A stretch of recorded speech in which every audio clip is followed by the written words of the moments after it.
Bonjour, c'est Christian Pesset. Alors je vais vous parler aujourd'hui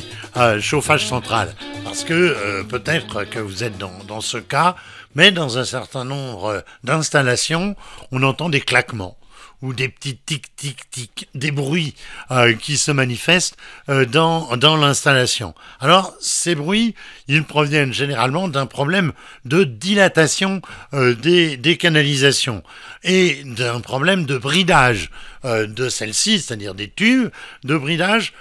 par les colliers de fixation. Alors, la solution, elle est pas extrêmement simple, mais malgré tout, c'est pas la mer à boire, c'est de remplacer tous les colliers par ce qu'on appelle des colliers isophoniques, ça dit bien ce que ça veut dire, qui ont de la mousse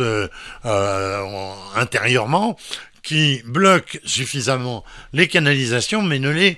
bride pas. Alors, ça va éviter qu'au moment où la chaudière s'interrompt ou au moment où elle se relance, vous savez, les systèmes de chaudière, notamment le soir et la nuit, et c'est toujours le moment où, évidemment, on a envie d'entendre des claquements dans son installation de chauffage. Eh bien, par exemple, si la chaudière est programmée pour s'arrêter vers 22 heures ou 23 heures, eh bien, à ce moment-là, il peut y avoir un bruit. Il y a un autre cas également de cause de ce phénomène, c'est la même chose, c'est-à-dire c'est le bridage au passage d'une cloison ou d'un mur. Si l'installation est un peu ancienne, peut-être qu'au fil des rénovations, notamment, on va dire esthétiques, lorsqu'on change le revêtement de mur ou lorsqu'on remet une peinture, eh bien les peintres ont pu, par exemple, dire « Oh, qu'est-ce que c'est que cette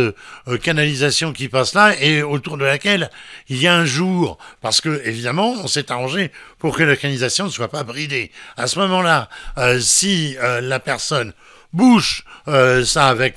du mortier, avec du plâtre, ça sera un peu moins, mais avec du mortier, eh bien on va à nouveau brider la canalisation et il va y avoir des bruits puisque la canalisation ne va pas pouvoir